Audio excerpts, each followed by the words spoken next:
ನಮಸ್ಕಾರ. ಪ್ರಜಾರಾಜ್ಯ ಕನ್ನಡ ನ್ಯೂಸ್ಗೆ ಸ್ವಾಗತ.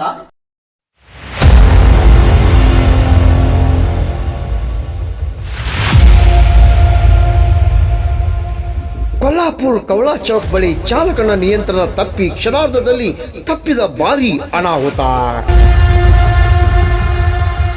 ಅದೃಷ್ಟವಶಾತ್ ವೇಗದ ರಭಸಕ್ಕೆ ಕಾರ್ ಪಲ್ಟಿಯಾಗಿ ಕಾರಿನಲ್ಲಿದ್ದವರು ಪ್ರಾಣಾಪಾಯದಿಂದ ಪಾರಾಗಿದ್ದು, ಕವಳಾ ಚೌಕ್ ಸರ್ಕಲ್ನಲ್ಲಿ ಜನ ನೋಡಿ ದಂಗಾಗಿದ್ದಂತೂ ನಿಜ. ಬೈಕ್ ಸವಾರರು ಅಡ್ಡಾದಿಡ್ಡಿ ಓಡಾಡಿದ ದೃಶ್ಯಾವಳಿ ಒಮ್ಮೆ ನೋಡಿ. ಪ್ರಜಾರಾಜ್ಯ ಕನ್ನಡ ವಾಹಿನಿಯಲ್ಲಿ ತಮಗಾಗಿ ರಾಮಗೌಡ ಪಾಟೀಲ್, ಪ್ರಜಾರಾಜ್ಯ ಕನ್ನಡ ನ್ಯೂಸ್, ಕೊಲ್ಲಾಪುರ್.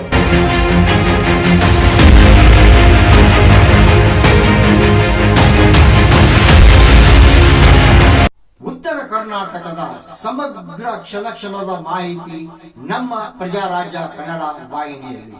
ನಮ್ಮ ನಡೆ ಪ್ರಜಾರಾಜ್ಯದ ಕಡೆ. ಬೆಲ್ ಐಕಾನ್ ಒತ್ತಿ ಸಬ್ಸ್ಕ್ರೈಬ್ ಆಗಿ. ನಾನು ರಾಮಗೌಡ ಪಾಟೀಲ್.